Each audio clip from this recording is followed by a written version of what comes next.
L'un des endroits les plus connus du Vietnam, et c'est pourtant la première fois que je viens ici. Alors si je viens ici, c'est pour aller visiter un endroit très connu, le Floating Market, le marché flottant du delta du Mekong, qui est apparemment devenu très touristique, mais j'avais envie d'en avoir le cœur net. Donc on va aller faire un tour, on y est dans moins de 10 minutes, le soleil il est en train de se lever, je pense que ça va être très sympa. Et il y a surtout un truc que j'ai envie de manger là-bas, vous allez voir, je vous en dis pas plus, je pense que ça va être cool. Et pour l'occasion, j'ai sorti le petit chapeau vietnamien. Ça va bien ou pas? Oui. Cool. Il est plus rapide que nous, hein. Ils m'ont obligé à mettre un gilet de sauvetage, ça c'est le genre de truc qui me prend la tête, mais je joue le jeu. Bon, on est a priori dans le vif du sujet du floating market. Alors, effectivement, on sent que c'est devenu très touristique. Il y a quand même pas mal de vie, pas mal d'échanges qui sont faits et on voit que c'est pas fait pour les touristes, que c'est quand même encore quelque chose qui est utile aux gens qui vivent sur le Mekong. Et regardez un peu ce stock de citrouilles là. Waouh. Donc ouais, ça prouve bien que quand même ce marché n'est pas uniquement fait pour les touristes.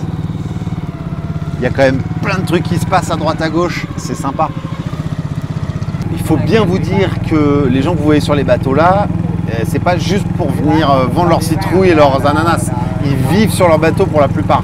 Et ça se voit, c'est grave aménagé, il y a des petites tables sur le dessus, ils se lavent les dents, ils sont là, ils boivent leur café. On sent que c'est pas, voilà, c'est une vraie petite maison flottante. Bon, on a fait une petite halte rapide dans un marché plus local, tu meurs. On est sur le bord du Mekong et là, c'est une vraie scène de vie comme je les aime.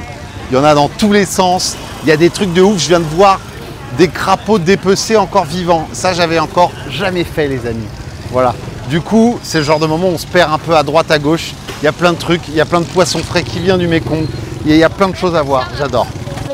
Ouais, je veux bien goûter. C'est quoi? C'est un gâteau C'est gâteau à base de farine de riz et lait de coco. Ok. Et la feuille de pandanus qui fait la verte. Ok. Couleur de verte.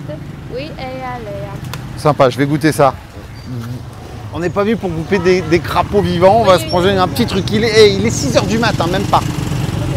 Come on. Bon, on va quand même se manger ce petit truc servi avec un petit peu de lait de coco. Regarde. Ça peut être très bon ça, hein. Ça, Alors, tu m'as dit que c'était quoi? Il y a quoi là-dedans? Ça, c'est comme le soja. Ok. Du soja? Oui. Ok.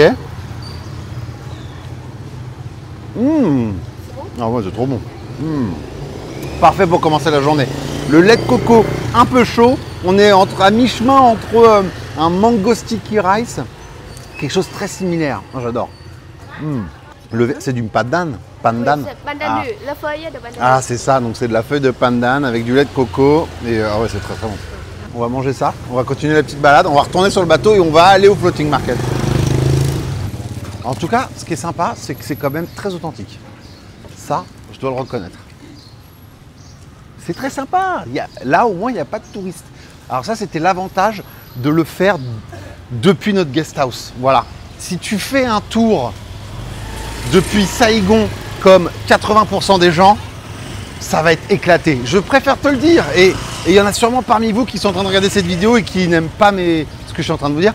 C'est un peu la vérité. Parce que le tour, tu te lèves à 3h30 ou 4h et tu fais 1h30 de caisse pour te retrouver ici, tu fais ton tour, tu es avec toutes les hordes de touristes. Ah vraiment, moi je ne le recommande pas. Voilà.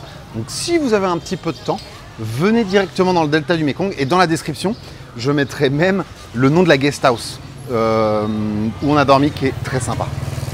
Ça c'est du gâteau à base de farine de riz avec l'oignon poireau. Ok. Et on fait à la vapeur. Ah, c'est à la vapeur avec farine de riz. Oh, can I have one maintenant? On dirait un énorme joint. C'est cuit à la vapeur, c'est un gâteau de riz et la feuille autour, on sait ce que c'est de la feuille de bananier? La feuille de bananier, ok, génial. Bon, on va goûter ça. Et comment je le mange comme ça, direct? Enfin non, sans la peau, mais je l'ouvre et je mange l'intérieur. Ok, d'accord. Ok, ça marche. J'ai mes 4 litres de lait de soja à boire, du coup je vais attendre. Tiens, regarde un peu ça là. C'est bien fait, hein. C'est fait avec amour.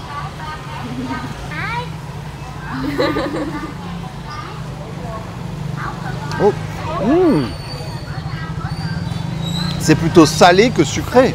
Ah, ouais, c'est pas sucré, c'est salé. Très bon. Très simple. Très très bon. Très spongieux, tu croques dedans, c'est agréable. Tu as les molaires qui s'enfoncent dans cette pâte. Très sympa. Très très bon, madame. Je suis avec New qui nous apprend plein de choses. Et en plus, elle parle français. Du coup, c'est quand même sympa. Voilà. Bon, c'est un joyeux bordel, hein, comme tous les marchés asiatiques à 6 h du mat. Là, il y a clairement le soleil qui s'est... Oh là là là là, il a bien fait me renverser le coco. Là, il y a clairement le soleil qui vient de se lever. Et du coup, on va tranquillement retourner à notre petite embarcation. C'était quand même sympa. Regardez ce grand Mékong là. Essayez de ne pas me casser la gueule. Hop là, c'est bon, on est bon, on est bon. Voilà, je vais reprendre ma petite place. Bon, a priori, on a trouvé ce qu'on cherchait. La dame qui vend des soupes de nouilles sur la rivière. Hello. Hello, chào. C'est quoi comme genre de soupe qu'elle a, la dame? C'est la soupe de nouilles. Soupe de nouilles simple. Oui, soupe de nouilles simple. Et soupe de vermicelle. Ok, c'est génial. Elle est là, elle a tout qui est sur son bateau. Il y a de la vapeur, il y a de la viande et tu peux demander ta petite soupe. Elle va nous la donner et on va manger ça directement sur le bateau. Et c'est pour ça que j'avais envie de venir ici, même si c'est très touristique. Là, c'est Comment? vermicelle, ça c'est nouilles. C'est différent. Je préfère des nouilles. Ah, vous faites ça c'est vermicelle. Ah oui, oui, mais je préfère ça moi. Oh. Con đừng làm con khỏi chợp. Con quả thật. Ouh. Come on. Dạ, một đôi hả? Oh. Regardez comme c'est beau, regardez comme on est bien là. C'est magnifique. Ouais, je suis content là. Et tu peux même te prendre un petit café, il y a plein de trucs. Hein. Il y a quand même pas mal de vie quand même. Alors, je pense que comme je l'ai dit tout à l'heure, à l'époque, peut-être qu'il y avait quelque chose de beaucoup plus authentique. Et peut-être que oui, ces petites vendeuses, elles étaient là que pour les locaux. Et maintenant, c'est devenu un truc un peu touristique. Mais je m'en fous parce que je suis sur la rivière, à 2 doigts de manger ma petite soupe. Regardez, elle m'a mis un peu de piquant là. Il y a un peu genre des calamansi, à mi-chemin entre des citrons et des mandarines. Il y a la petite dame qui est à côté là. Bah écoutez, on va vous prendre 3 canettes de Red Bull. Bon, est-ce qu'on ne goûterait pas un peu ça? Je sens que ça va être très très chaud. Regardez ça là. Ça c'est quoi? C'est du crabe? Du crabe, hein? Et du crabe écrasé, ouais. Et ça c'est du pâté de porc? Non, c'est du pâté de poisson. Oh waouh. C'est bien de porc. Très sympa. On a un bouillon bien rouge. On a des petites feuilles de basilic.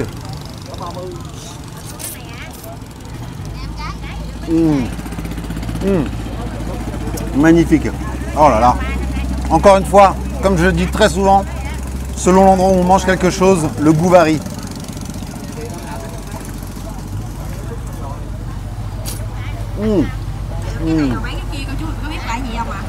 Je passe un très bon moment. Ouh là là là. Un petit peu d'eau de rivière dans ma soupe en plus. Est-ce que elle utilise l'eau de la rivière pour faire la soupe? Non. Non, mais peut-être chauffer. Après avoir chauffé, ça enlève les bactéries? Non? Ok, de l'eau. Ok. Bon, ben non alors. Moi, ça m'aurait fait rêver qu'elle me dise ouais, bah ouais, c'est l'eau du Mékong.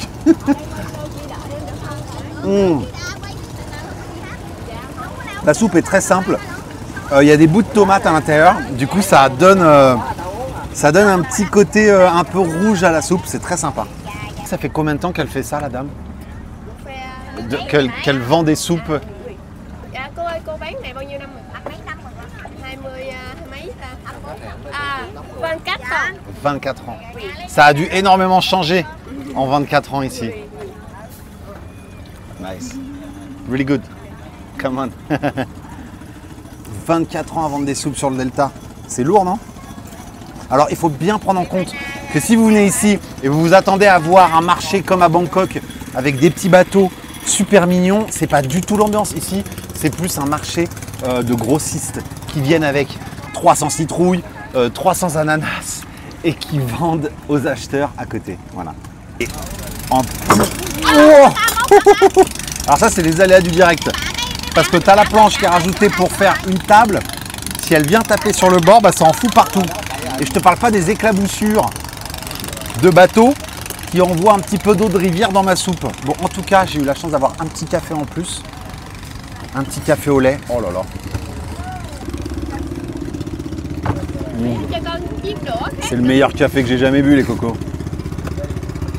Bon, en tout cas, cette soupe était très sympa. On pourrait penser que c'est plus cher que ça. La soupe ne coûte que 20 000 dong sur le delta du Mekong, bien que ce soit touristique. Bon, on va en finir avec cette petite soupe et on va continuer. Ouh là là, c'est exactement le genre de moment où il faut faire attention. Oh là là, t'as un gros bateau qui passe, c'est la fin du monde. Et il y en a un énorme qui arrive. Bref, on va finir cette petite soupe, on va finir ce petit café et on va avancer. On va continuer cette petite balade, voilà. Ciao. Bon, alors là, on a pris un petit canal tout mignon, tout ce que j'avais envie de faire. Et on va visiter une usine de fabrication de nouilles. Voilà, des nouilles qui sont utilisées absolument tous les jours ici au Vietnam. Et beaucoup ailleurs en Asie, bien sûr. On est en train de se garer, je vais essayer de ne pas tomber. Pardon. Hey. Commande. Bon, en vrai, fabriquer mes propres nouilles de riz, c'est quand même un peu stylé. Et c'est pas la seule ici, il y en a pas mal sur tout le bord du canal. Il y en a 3 ou 4. Et nous, on va là parce qu'apparemment, c'est un petit peu plus authentique. On va voir. Alors, ce genre de petite route dans le delta du Mekong, il y en a, mais dans tous les sens. Si tu es un peu aventurier, tu as envie de te prendre un petit scooter et de te perdre à droite à gauche, c'est l'endroit idéal. Voilà. Bon, en tout cas, on est en train d'arriver à la factory. C'est pas trop puissant cet insecte-là. Chaque fois, je suis fasciné par la puissance de ce bruit. Alors que ça doit être un truc qui fait cette taille. That's what she said. Le chat du jour. Các hạt vang bột son, de Fagin de Gui, et vang rất bột son de l'eau, de tapioca et du sel. Ok. Et oui, c'est ça. On a le mélange, et puis on va faire à la vapeur pour le mélange. Ok. Et oui, ça c'est le Fagin de Gui, on achète. Ça c'est sur un coton. Ok. Et on fait environ 1 minute. Ok. 1 minute. Ok, vô. Oh là là. Ok. Easy peasy. Ah, start here and... Ouais. C'est quand même son travail, du coup il n'a pas envie qu'on se foire, c'est normal. Attends, il le laisse même 5 secondes, il met ça, ça se décolle tout de suite et il vient mettre ça là. Ah ouais, encore une fois, allez hop, je suis chaud. Hop. Ok.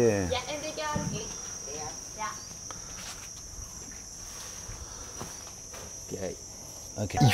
Ils ont un rythme effréné, c'est-à-dire qu'en 1 minute, ils sont capables de te faire franchement bien 4 ou 5 galettes, je pense.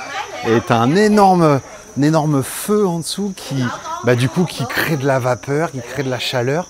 Et ça, c'est une toile, là où elle met Et la galette de riz, en fait, elle est posée sur une sorte de... un tissu en coton, voilà.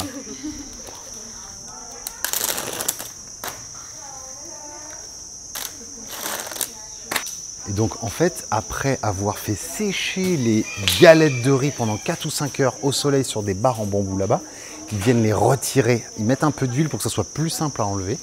Et après, dernière étape, qui est en train d'être faite juste devant moi. Attends, je vais vous montrer. Ah ok, d'accord, donc là, on met la galette, ça passe ici, du coup ça ressort et on a les petites nouilles de riz. Et on peut choisir la taille.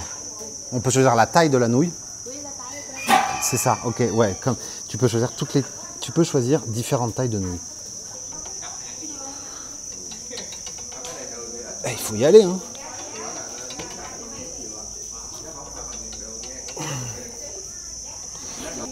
Est-ce que je peux en goûter une? Oh, avec mes grosses mains sales. Regardez-moi ça, là.